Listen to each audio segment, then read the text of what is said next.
Diddy's empire is collapsing in real time. But the darkest twist isn't in the courtroom.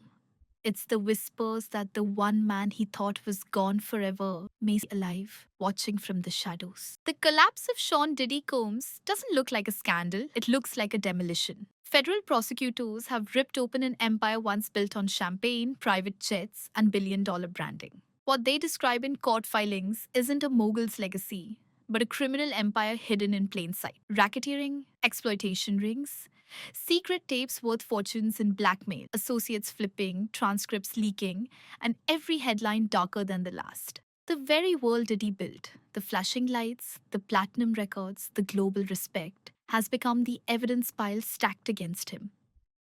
Agents whisper of vaults filled names so powerful that exposing them could shake governments and industries alike. And as he sits in a New York courtroom pleading innocence, the silence around him is breaking. Former allies, once protected his money and influence, are suddenly talking.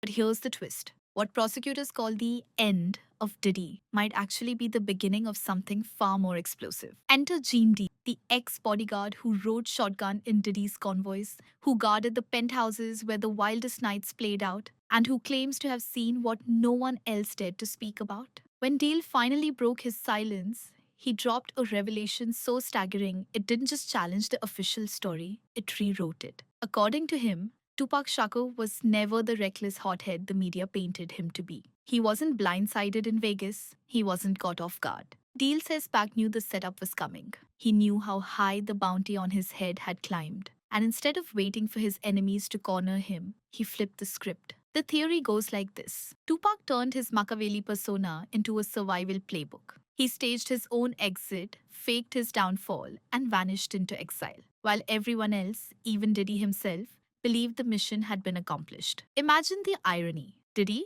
thinking he had cleared the chessboard, when in reality, he had just been outmaneuvered. But here's where it gets crazier, because the proof wasn't hidden in rumors. It was hiding in plain sight, inside Tupac's own music. The signs were always there, buried in lyrics, in artwork, even in the paperwork officials swore was airtight. When Tupac adopted the name Machiavelli, fans brushed it off as another alias. But Niccolo Machiavelli, the Italian philosopher he studied in prison, once wrote about faking death to outwit enemies. Suddenly, that stage name doesn't look like art. It looks like a manual.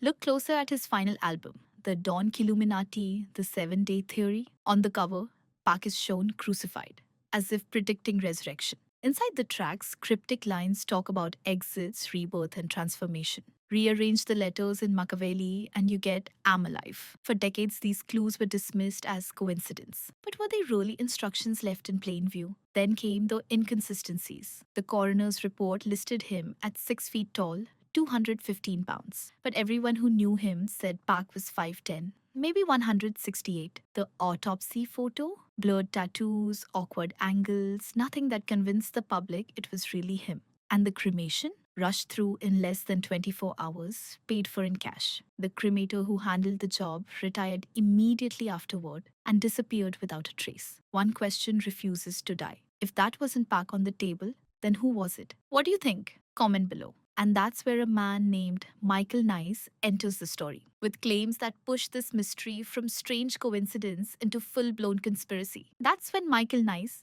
a former security officer with ties to the Black Panthers, stepped forward. In interviews before his mysterious death, he swore that Tupac never died in Vegas at all. According to him, a body double was swapped into the hospital bed, while the real Shakur was whisked out under military-style precision. Nice claimed he personally helped smuggle Pac out of the country. He described a late-night jet, engines roaring, with Shakur himself acting as co-pilot. He said Fidel Castro sanctioned the entire operation, granting asylum on one condition: Pac had to remain invisible forever. Imagine it, the world watching news reports of a fallen rap icon, while at the very same moment he was soaring across Caribbean skies into exile. And then the story took its darkest turn. Just as Nice promised to show proof, documents, maybe even photos, he turned up dead. No warning, no answers. His colleagues admitted the timing was too convenient. The one man claiming first-hand involvement in Pac's escape was silenced before he could deliver the evidence. Coincidence or cover-up? Because even after Nice's death, the sightings began to multiply. And that's where the story spins completely out of control. After Michael Niece's claims, the rumors didn't fade. They erupted. Havana locals whispered about a man in a bandana and sunglasses, strolling through old streets with a thicker beard and broader frame, but the same unmistakable eyes. Some swore they saw him in Barbados, others in Belize. A few even claimed New Jersey. Then came the photos, the kind that fuel internet obsessions. Grainy shots of Tupac standing beside Beyonce, a blurred figure at a 50 Cent concert. Most were laughed off as Photoshop tricks, but some details were chillingly precise. The posture, the stare, even the signature hand movements. If they were fakes, they were disturbingly convincing. And the music that kept feeding the fire.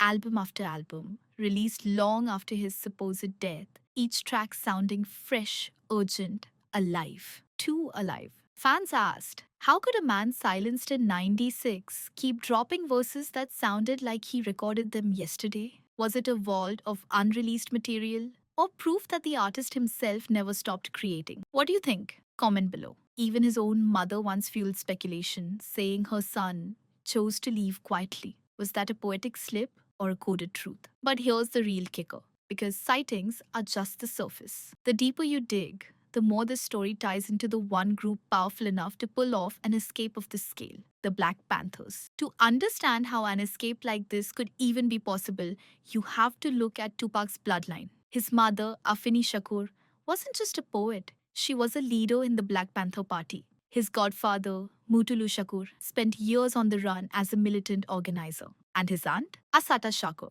one of the FBI's most wanted women, who escaped prison and resurfaced in Cuba, where she remains protected to this day. So ask yourself, if Asata could vanish under federal custody and carve out a life in Havana, why couldn't Tupac? Insiders whisper that the very same underground channels that smuggled Asata out decades earlier were reopened in 96. A hidden network of Panthers, seasoned in surveillance evasion and political warfare, allegedly staged the Vegas chaos as cover for the ultimate extraction. The bullets, the sirens, the deathbed reports, all of it a distraction while their most famous son was spirited away. And if you believe Michael Niece's account, even Fidel Castro himself approved the plan, granting Tupac asylum under strict conditions. No public appearances, no contact with the press, no risks that could drag Cuba into an international scandal. Silence was survival. It sounds like a Hollywood script, but history already proved this network could outwit the government once. So why not again? But here's the real twist. Because if Tupac truly survived,